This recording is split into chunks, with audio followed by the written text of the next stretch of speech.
parabéns, uma noite perfeita para o Chelsea, para você pessoalmente. Congratulations, a perfect night for Chelsea and for you personally. Como você descreveria as suas emoções nesse momento? Estevao. Não tem como descrever em uma palavra só. Estou muito feliz por essa noite perfeita, pela vitória, pelo gol. Agradeço muito a Deus por esse momento. E que golaço! What a goal! Conta para nós sobre seu gol desde seu ponto de vista. Talk us through that goal from how you saw it. Foi muito rápido. Recebi a bola, cortei pro meio ali, ela ficou meio embaraçando o meu pé, mas tive o tempo de cortar para a direita e fazer um gol. Como eu falei, agradeço a Deus por esse momento, um momento muito especial na minha carreira. Agradeço ao Chelsea por tudo que vem fazendo por mim e agora seguir forte, que tem muito campeonato ainda. It was all very quick for me. It just happened before I even knew it. I just found some space and wiggled my way through and then scored that goal. It was such a special moment for me in my career and hope to score many more.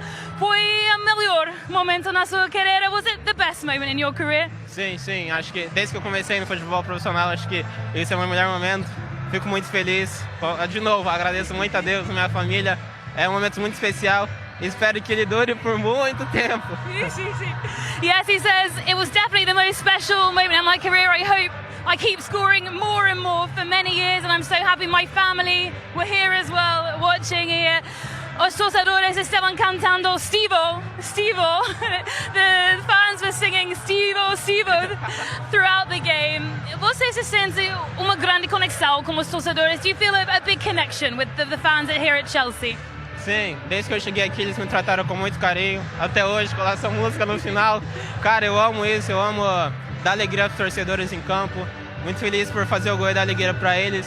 É um momento que eu posso retribuir dentro de campo esse carinho que eles me dão lá fora. Então eu espero que a gente venha fazer longos contatos juntos.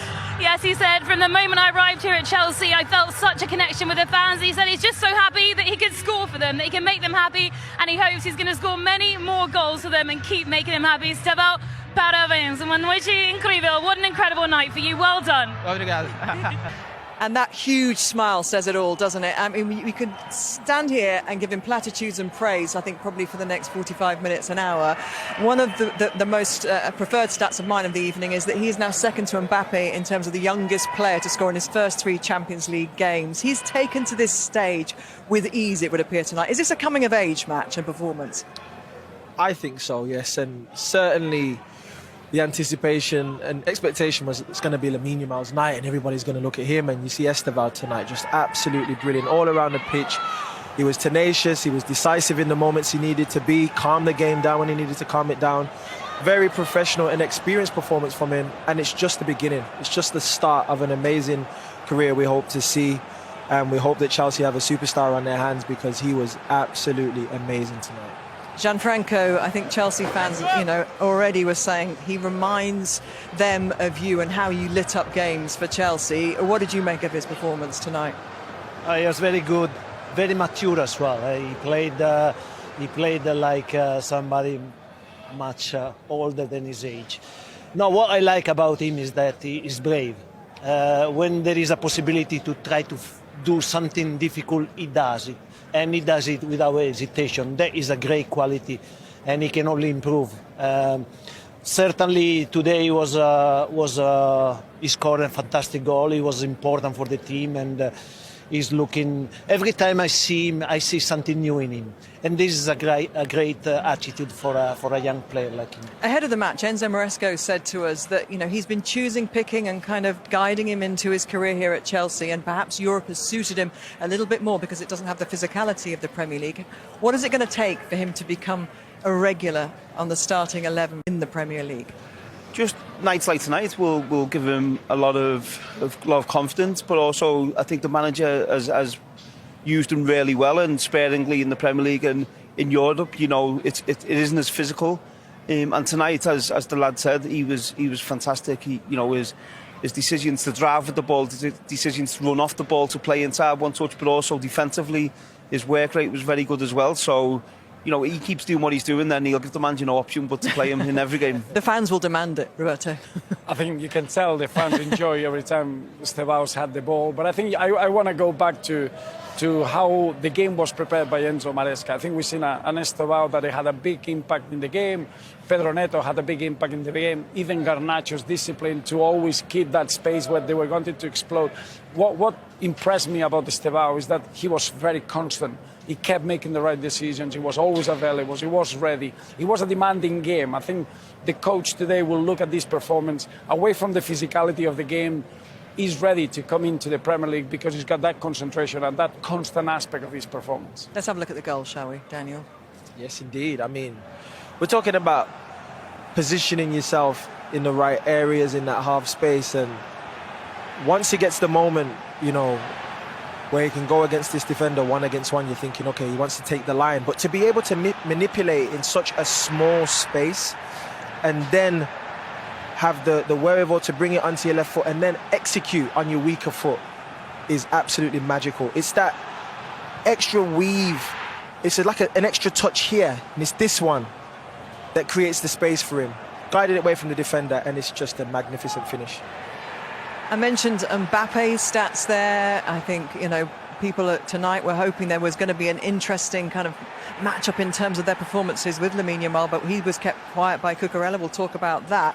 What will it take, do you think, for him to kind of get himself up into those conversations of being one of the very best? Or for you, is he already being talked about in those terms? Well, I think he's right to give him a little bit of space to keep growing. I think he's doing very well, but he has a lot of ground to cover, in my opinion.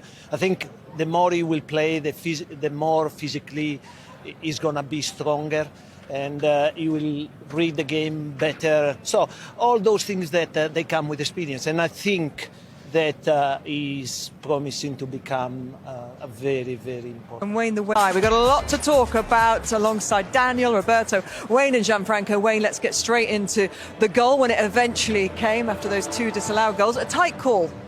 Yeah, it was a tight call, and initially I thought it was offside. But fully deserved. Chelsea have been excellent, and Cucurella as well has been excellent in a very well worked corner. Obviously here, Cucurella taking onto his right foot, a good ball across the box. Neto unlucky, and Koundé unlucky as well. Scored a young goal, but well deserved. Chelsea have been on top. The energy they've played with has been excellent. This looks offside, but you know, they got the decision correct. Chelsea are absolutely buzzing with that. Yeah, and having had 2 goals disallowed and chances as well coming from exploiting the high line of Barcelona, they will have felt that was justified. And then at the end of the half, Daniel, there you go. It was a coming together with Cucurella, who features in so much of this game. Just rash, wasn't it? Naughty stuff. You're on a yellow card. You know what time it is. Be more, aware of the situation, and so it's a simple red card. Yep, 2 yellows and he's off. And Roberto Cucurella, again, involved in something you really want to look at, the way he's kept Lamine Yamal quiet. We mentioned the 2 points. How are you going to use the high line of Barcelona? Would that be the focus of your attacking patterns, which has been constantly? And then how are you going to stop Lamine Yamal? Watch here, 2 players that they know each other really, really well. He tries to show him always outside. And then he's quick and he reacts quickly. Look at here, he wants to let him know that he's going to be around him. He's going to have no time. He needs to play first time, they win the ball back. Again, look at the intensity. The moment that the ball is played, he's going to be aggressive and he's going to win the ball back. That's almost constantly been at Lamine Yamal. And this is the key. When they get in the final third, look at the position of Cucurella. He's showing him inside where Caicedo. He creates a 2v1. The moment that he decides to go on the outside, he knows he's quick, sharp, and he can cope with him. So far, it's just kept him really You wouldn't quiet. have thought ahead of this that we'd have to go back to 6 minutes into the game to show you Barcelona's best opportunity, and what a miss it was from Ferran Torres. Yeah, it was a big miss. It's probably the only time where the high press of Barcelona got the ball back and create a chance.